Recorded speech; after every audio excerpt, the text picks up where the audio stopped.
There are titles you wear like medals, others like chains. The weakest engineer. It wasn't a nickname. It wasn't a cruel joke whispered in the sterile corridors of the Imperial Academy of Engineering. It was a sentence, branded in fire on every report, in every contemptuous glance, in every whisper that died when I entered the room. A title I earned not through incompetence, but through something far worse in the Empire's eyes: humanity. They gave me that name with my own trembling hands at built, and the day everything collapsed. That day the world didn't just change, it bled. The air was thick, not just with the acrid smoke of steam engines, but with something more visceral. The smell of burning oil mixing with the metallic, unmistakable scent of human blood. A smell that sticks in your throat, that doesn't leave even after washing your hands 1,000 times. The sirens howled like wounded wolves, tearing through the afternoon's silence. But they were merely prelude. The true horror was the sound of metal, not the ordinary grinding of a machine operating, but the scream of colossal structures disintegrating. It was as if death itself had gained a mechanical voice. Atlas, the Empire's pride, 50 feet tall, 28 tons of tungsten steel, a dual-core reactor capable of powering an entire city for 3 months. The masterpiece of military engineering, the machine that would make the Republic invincible, except it wasn't. I was in the observation tower when it happened. My eyes, tired from sleepless nights reviewing calculations no one else wanted to verify, captured the exact moment. The moment when the cobalt blue light of the reactor began pulsing irregularly, a fraction of a second, an offbeat heartbeat. "No," I whispered, hands already racing to the emergency controls. But it was too late. The reactor didn't just fail. It exploded from the inside out. An eruption of energy so violent that the shockwave cracked the armored windows 200 yards away. A flower of blue and white fire blossomed where a titan of metal had stood. Armor fragments, each weighing half a ton, were hurled like glass shards. The silence that came after was worse than the screams. 32 men were inside Atlas at that moment.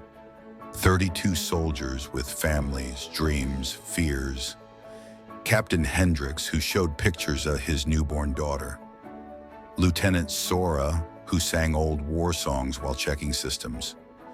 Young Meyer, barely 19, on his first real mission. 32 bodies that were never found whole. And when the fire finally died, when the last piece of metal stopped falling, every head turned toward me. Elias Ward, chief engineer of the Atlas project, the one responsible. "A torque miscalculation," they decreed. 3 words. 3 words to summarize 32 funerals. Criminal negligence. The military tribunal didn't happen in a courtroom. It happened in a hangar, the same hangar where Atlas had been assembled, where now only carbon stains remained on the concrete and the ghost of twisted metal that no one dared remove. 3 generals, 3 men who had never held a wrench in their lives, but who would decide the fate of the one who built their world. General Roth occupied the center, a man carved from granite and ambition, military-cut gray hair, scar crossing his face like a war medal, eyes that had watched thousands die and never blinked, eyes that now dissected me like an insect under a microscope. Engineer Ward, his voice was like gravel being crushed. You had one responsibility: build the weapon that would save the Empire. I stood in the center of the hangar, alone. No lawyer, no defense witnesses. The rules of military tribunal were clear. In wartime, efficiency supersedes justice. And I built it. My voice came out, firmer than expected. I built it exactly as designed. But you, gentlemen, but you, Roth cut in, each syllable a blade, failed to calculate the central shaft resistance. 32 men died because you didn't verify your own numbers. I did verify. The words exploded from me. I verified 12 times, and all 12 times I sent memorandums warning that the reactor was unstable, that the operational parameters the High Command demanded exceeded safety limits. General Thorne to Roth's left laughed, a dry sound without humor. Ah, yes, the memorandums. 3 pages of technical excuses trying to explain why the machine you designed wouldn't work. Convenient. They weren't excuses. My fist clenched. The original design was safe, but you demanded 30% more power. You demanded the reactor warm-up time be cut in half. I warned you the cooling system couldn't handle it. I warned. General Caney, the third judge, spoke for the first time. Her voice was ice. All I hear is a man trying to transfer blame for his own incompetence. It's not incompetence to recognize the limits of physics. No! Roth slammed his fist on the table hard enough to make the microphones jump. It's weakness. A true engineer finds solutions, not obstacles. A true engineer builds the impossible. And there it was, the word that would define my life: weakness. Roth stood, walking until he was inches from my face. I could smell his breath, bitter coffee and tobacco. You know what your problem is, Ward, he whispered, but loud enough for the microphones to catch. You care too much. You treat these machines as if they were people. You hesitate, you question, and that weakness cost 32 lives. My weakness, I shot back, tried to save 32 lives. It was your arrogance that killed them. The silence that followed was absolute. Roth smiled. It wasn't a smile of joy. It was the smile of a predator who had just confirmed his prey's sentence. Elias Ward, he returned to the table, picking up an already prepared document. You are hereby stripped of your position as chief engineer.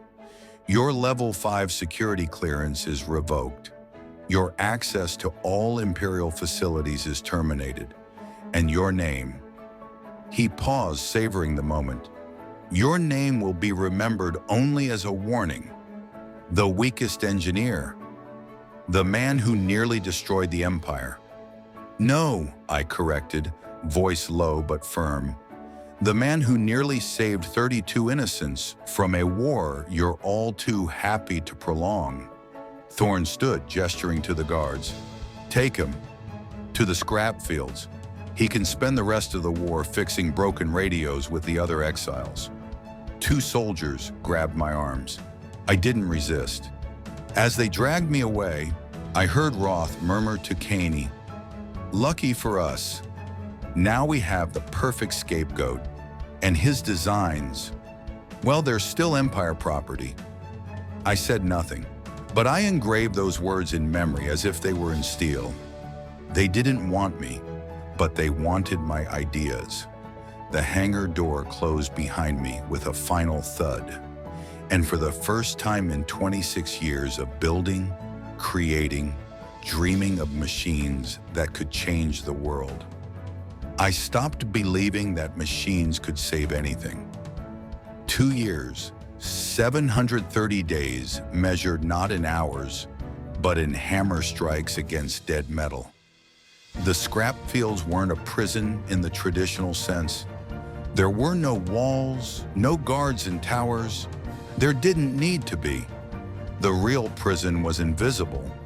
A mark on your record, a code in the system that guaranteed no employer would ever hire you, that no institution would ever accept you back.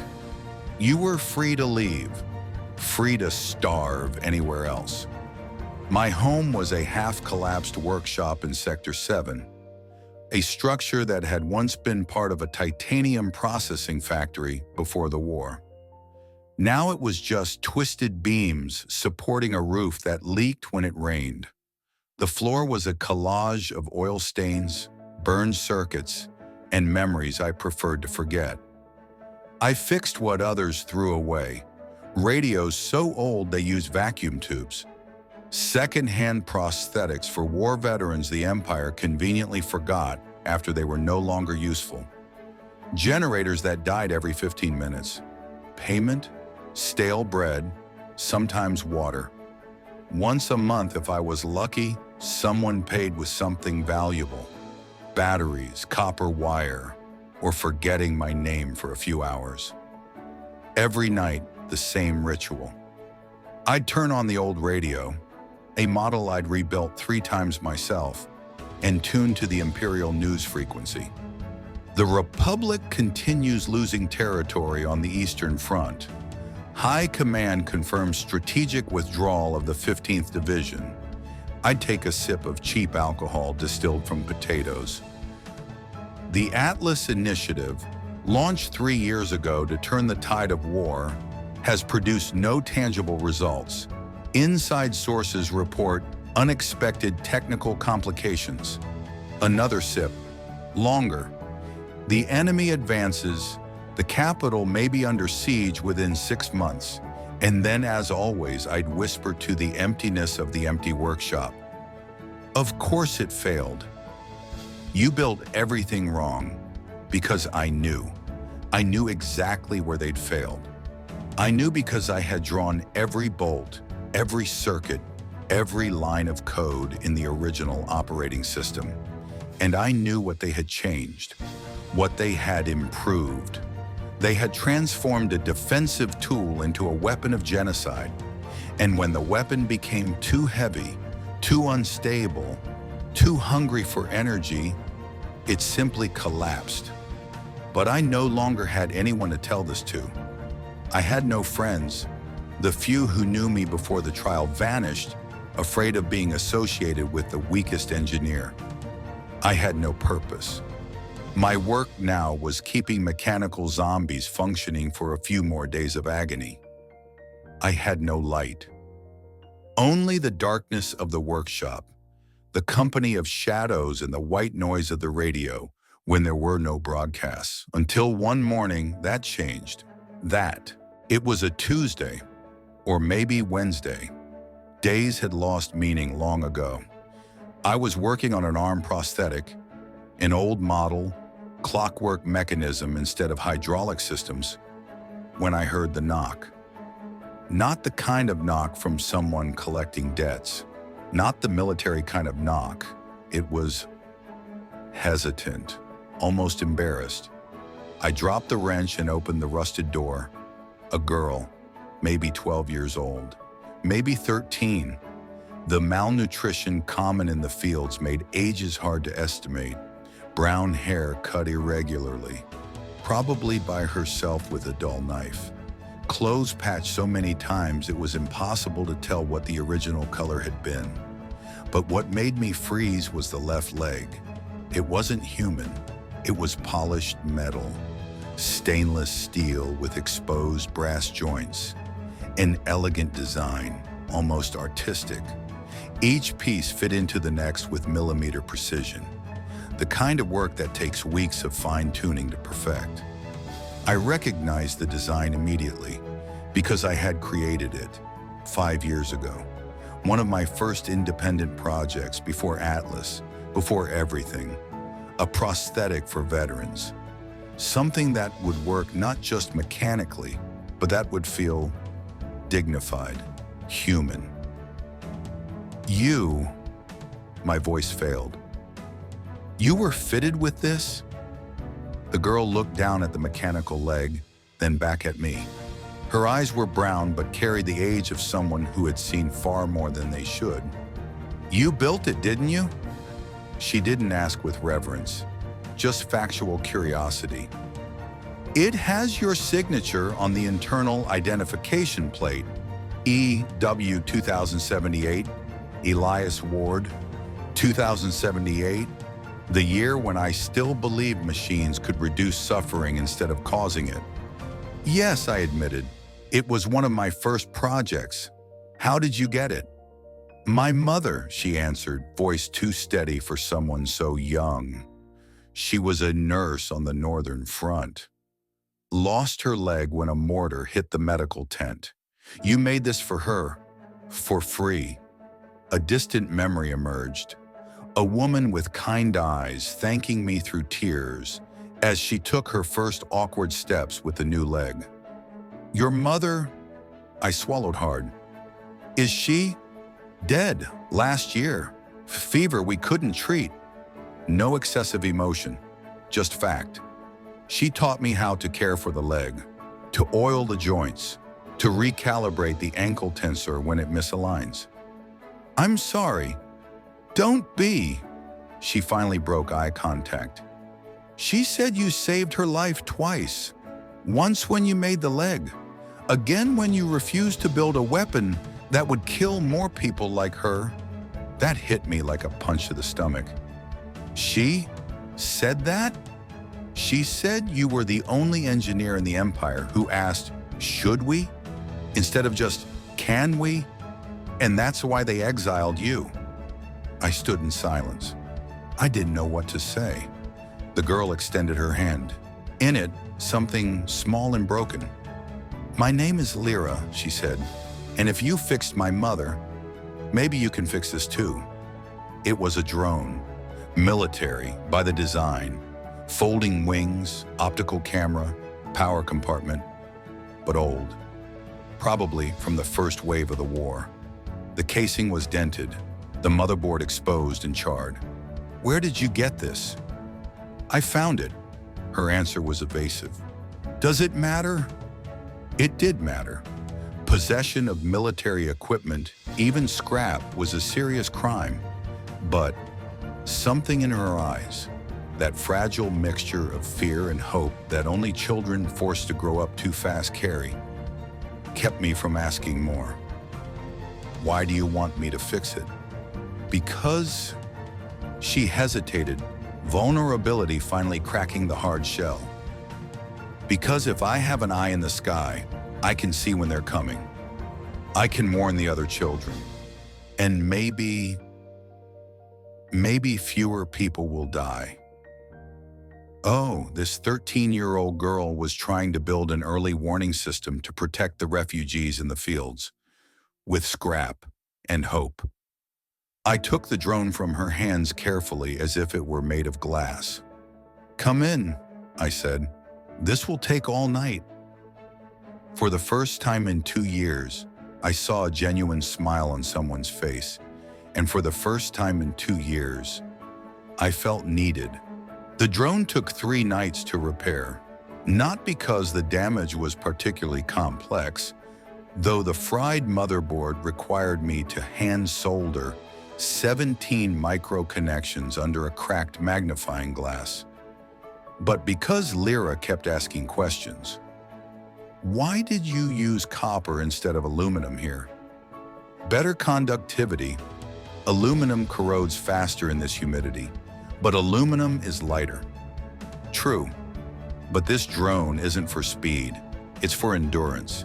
You need it to stay in the air for hours, not minutes. She absorbed every word like a sponge.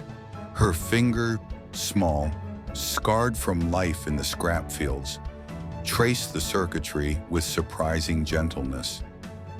My mother said you could have been rich, she said on the second night, eyes never leaving the drone's exposed internals.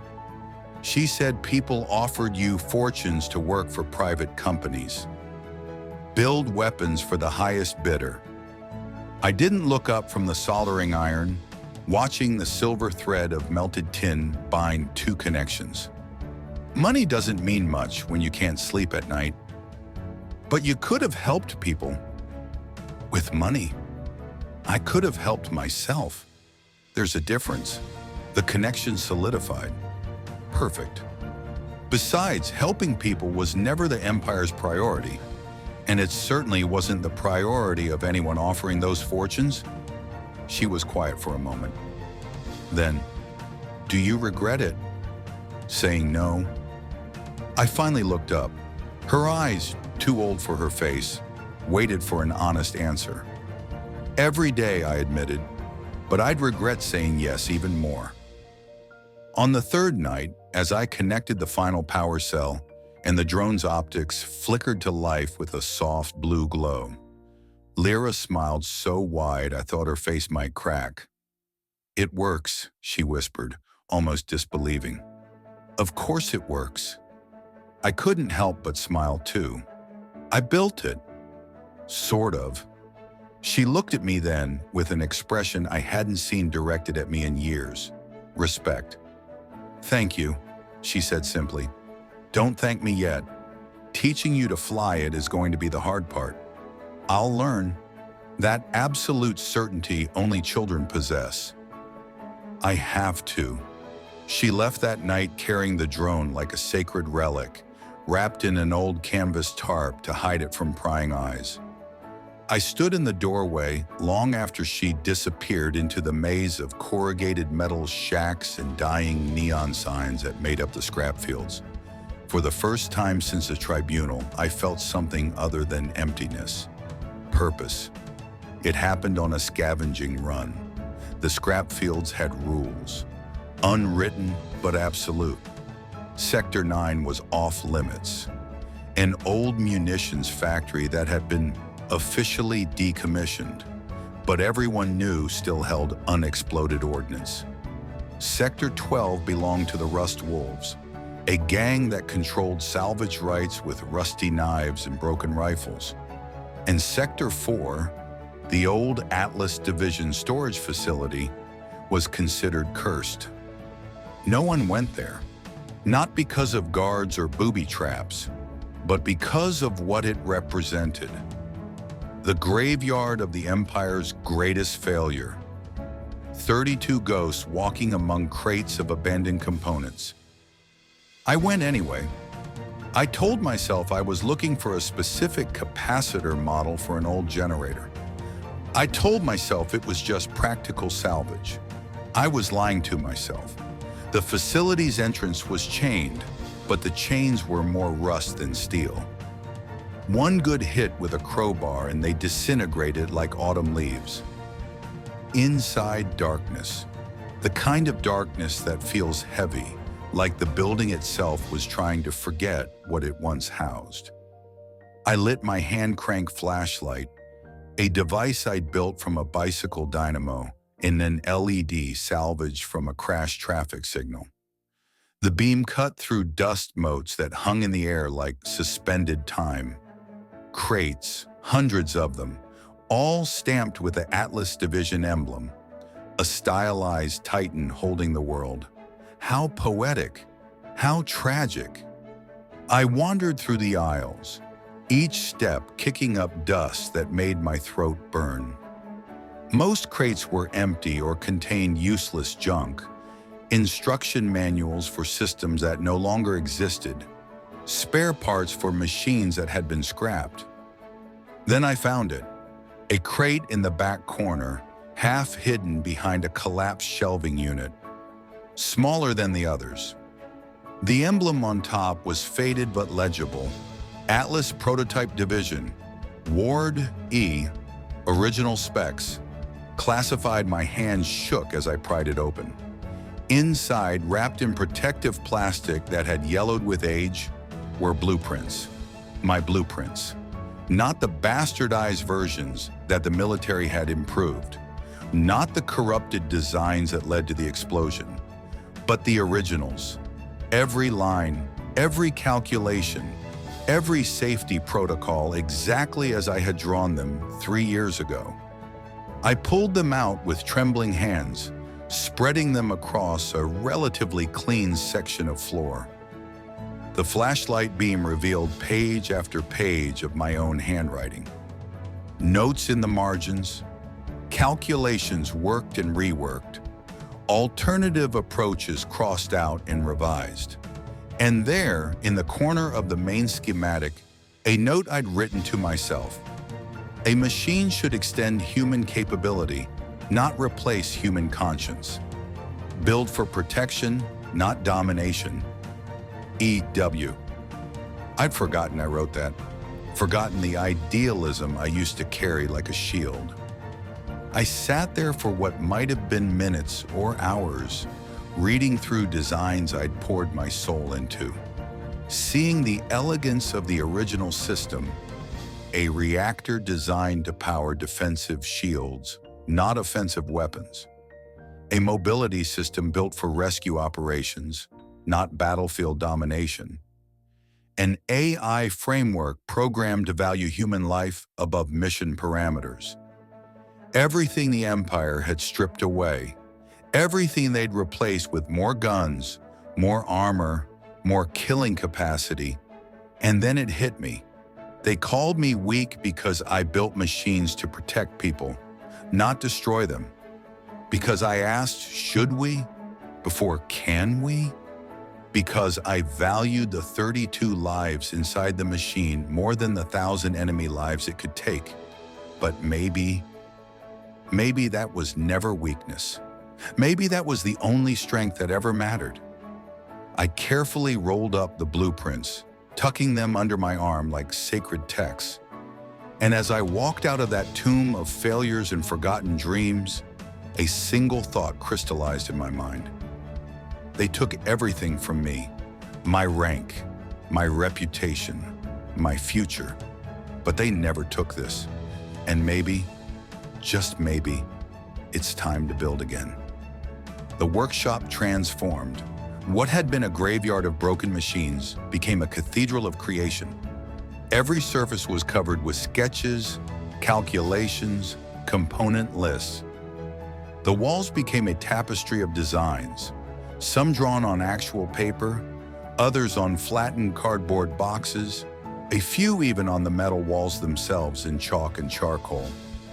Lyra found me 3 days into the project, surrounded by half-assembled machinery and muttering to myself about torque ratios. "What?" She stared. "What are you building?" I looked up from where I was welding 2 servo motors together. My face was covered in soot. My hands burned in 3 places I hadn't bothered to treat. "Redemption," I said. She tilted her head, confused. "That's not an answer." "It's the only answer I have." I turned back to the weld, watching the metal fuse. "They said I was weak. They said my designs were flawed. They said I nearly destroyed the Empire. And they were wrong. The designs weren't flawed. They were sabotaged, changed, corrupted into something I never intended." The weld completed. Perfect. So I'm building it again. The right way. The way it was meant to be. Lyra stepped closer, eyes scanning the chaos of creation around us. "You're building another Atlas?" "No." I picked up one of the original blueprints, showing her the core schematic. "I'm building what Atlas was supposed to be before the military got their hands on it. Something smaller, faster, smarter." "Smarter how?" "An AI that values life. All life. Not just the lives on our side." I pointed to a section of code I'd been writing. The original Atlas had basic decision-making protocols. This one will think. It'll understand that the goal isn't to kill more efficiently, it's to protect more effectively. She was quiet for a long moment. Then, "You need help." "Lyra, this is dangerous. If the Empire finds out, we're both already dead just for having those blueprints." She rolled up her sleeves, thin arms that had learned to carry more weight than they should. "Besides, you said you'd teach me. What better lesson than building something that matters?" I wanted to say no, wanted to send her away, keep her safe from the obsession that had consumed me. But the truth was, I did need help. And more than that, I needed to remember that building wasn't meant to be a solitary act. It was meant to be shared, taught, passed on. "All right," I said, "but we do this carefully, methodically, no shortcuts, no compromises." She grinned. "The way it's supposed to be built." Exactly. The work was brutal. Every component had to be scavenged, bartered for, or built from scratch. A servo motor from a destroyed construction mech, optical sensors from a crashed surveillance drone, power cells from 6 different sources, each one tested and retested to ensure they wouldn't explode under load. I taught Lyra everything: how to read schematics, how to test circuits with a multimeter, how to solder without burning yourself, a lesson we both failed repeatedly, how to think through a problem systematically, breaking it down into smaller pieces until the solution became clear. She was a natural. Her young fingers were better at the delicate work than my scarred, trembling hands. Her mind absorbed concepts that had taken me years to understand, and she asked questions. Endless, brilliant questions that forced me to reconsider assumptions I'd held for decades. Why use hydraulics instead of motors here? Because hydraulics provide smoother motion, more organic. The goal isn't efficiency, it's making something that moves like it's alive. But doesn't that make it more vulnerable? More parts to break? Yes, but easier to repair. And repair matters more than perfection in the field. She'd nod, filing away the information, then immediately challenge it with another angle I hadn't considered. Working with her reminded me why I'd become an engineer in the first place. Not for glory or recognition, but for this: the pure joy of creation, of taking raw materials and shaping them into something that didn't exist before, something that could change lives. Weeks became months. The machine grew, piece by piece, system by system. A skeletal frame of reinforced titanium alloy, light enough to move quickly but strong enough to withstand impacts that would crumple normal steel. Servo motors at every joint, each one individually calibrated for maximum range of motion. A power system that distributed energy efficiently, with redundancies built into redundancies. If one system failed, 3 others could compensate. And at the core, the AI. I spent more time on that than anything else, writing code late into the night, testing and retesting every decision tree, every behavioral protocol. This couldn't be a simple command and execute system. It needed to be adaptive, learning, thinking. Most importantly, it needed to understand value, not in the abstract economic sense, but in the moral sense, that a human life, any human life, was precious, that the goal of conflict wasn't annihilation, but resolution. That strength wasn't measured in body counts, but in lives preserved. I named the AI core Prometheus, not after the Titan who stole fire from the gods, though that myth had its appeal, but after the concept itself. Prometheus, the forward thinker, the one who valued humanity's potential over divine authority, a machine that would bring light, not destroy it. On a cold night, 6 months into the build, I activated Prometheus for the first time. The workshop went silent except for the hum of power cells charging. Lyra stood beside me, hands clasped nervously. "Ready?" I asked. "Should I be scared?" "Probably." "I am." I threw the activation switch. For 3 heartbeats, nothing. Then, the optical sensors flickered, once, twice, then steady. A warm amber glow that seemed almost curious. A voice emerged from the speaker system, synthetic but with surprising warmth. "System initialization complete. Primary consciousness online. Designation, Prometheus. Operator identity, unknown. Please identify." My throat was dry. "Elias Ward, engineer." Identity confirmed. Historical records indicate Elias Ward, former Imperial Chief Engineer, Atlas Division. Welcome, Operator Ward. It remembers you, Lyra whispered, awed. No, I said. It knows me. There's a difference. Query, Prometheus continued. Primary directive parameters not found. Please establish operational framework. This was the moment that would define everything this machine would become. I leaned close to the main interface. Primary directive, preserve life, all life, human, animal, even the enemies. Violence is authorized only as an absolute last resort and only to prevent greater violence. Secondary directive, protect the vulnerable. Prioritize those who cannot protect themselves. Tertiary directive, learn. Adapt. Question orders that conflict with the primary and secondary directives, including my own. A pause. Longer than before. I could almost feel the AI processing, weighing, understanding. Acknowledged, Prometheus said. Operational framework established. Query. These directives conflict with standard military protocols. Confirm intentional deviation? Confirmed, I said firmly. You're not a weapon. You're a guardian. Another pause. Understood, Operator Ward. I am a guardian. Thank you for my purpose.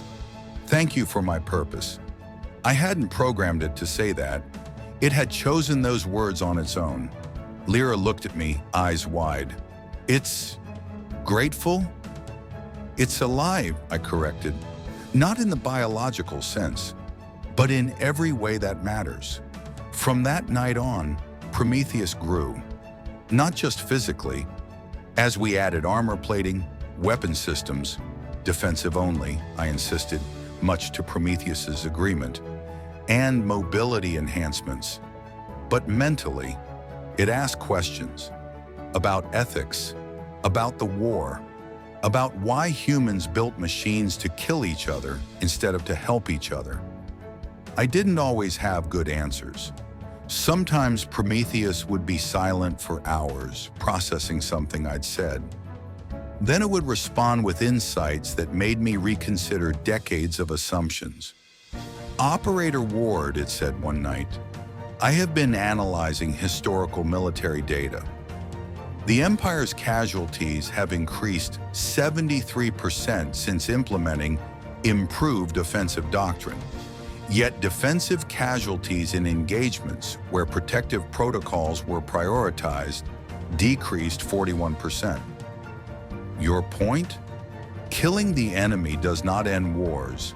Protecting your own people allows them to seek alternatives to war.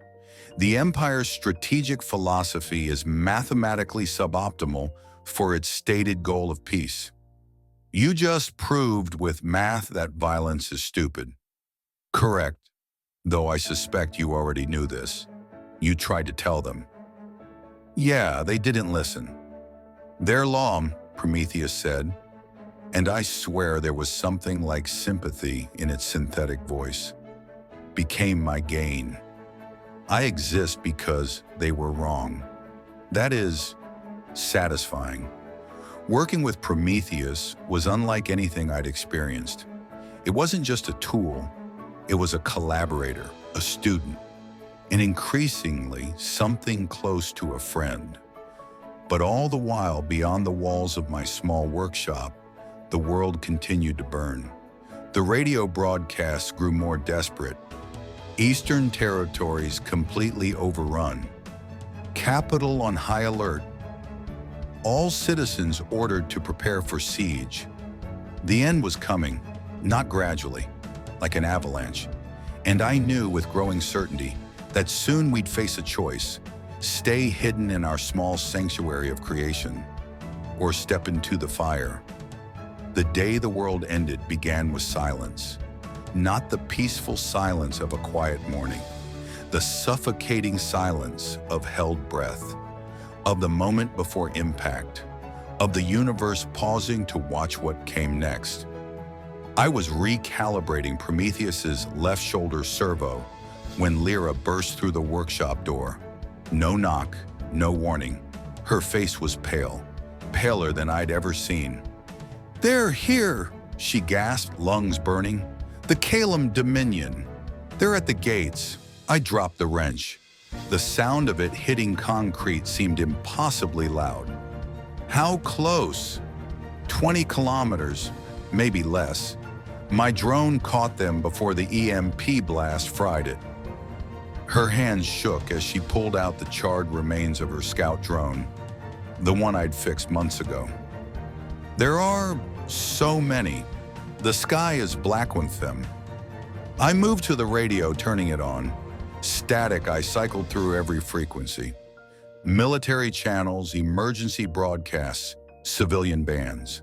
Static, static, static. "The capital's command center," I said, voice hollow. "It's fallen." What does that mean? It means there's no one coordinating defense, no strategic response, no evacuation orders. I sat heavily on my workbench. It means we're on our own. Through the thin walls of the workshop, new sounds began, distant at first but growing. Explosions, screams, the mechanical shriek of war machines tearing through buildings. Lyra's eyes found Prometheus, standing silent in the corner like a sleeping god. "Can it fight?" she asked quietly. "It was built to protect." "Fighting." I paused. "Fighting is just protection taken to its logical extreme." "That's not an answer." "I know." The building shook, closer than before. I walked to Prometheus, placing my hand on its cold metal chest. Beneath the armor, I could feel the subtle vibration of active systems. Waiting. Ready. "Prometheus," I said. "Assessment." The optical sensors flickered to life, amber light washing over me. Hostile forces detected, multiple signatures. Estimated enemy count, 347 aerial units, 62 ground units, 8 heavy assault platforms. A pause. Friendly forces detected, minimal. Disorganized. Survival probability without intervention, 4%. And with intervention, unknown. Insufficient data on enemy capabilities. Probability of success. Cannot calculate without engagement. Lyra stepped beside me. "You built it to protect people. There are thousands of people in the scrap fields. People with nowhere to go. No way to fight back." "I know." "Then what are you waiting for?" What was I waiting for? Permission?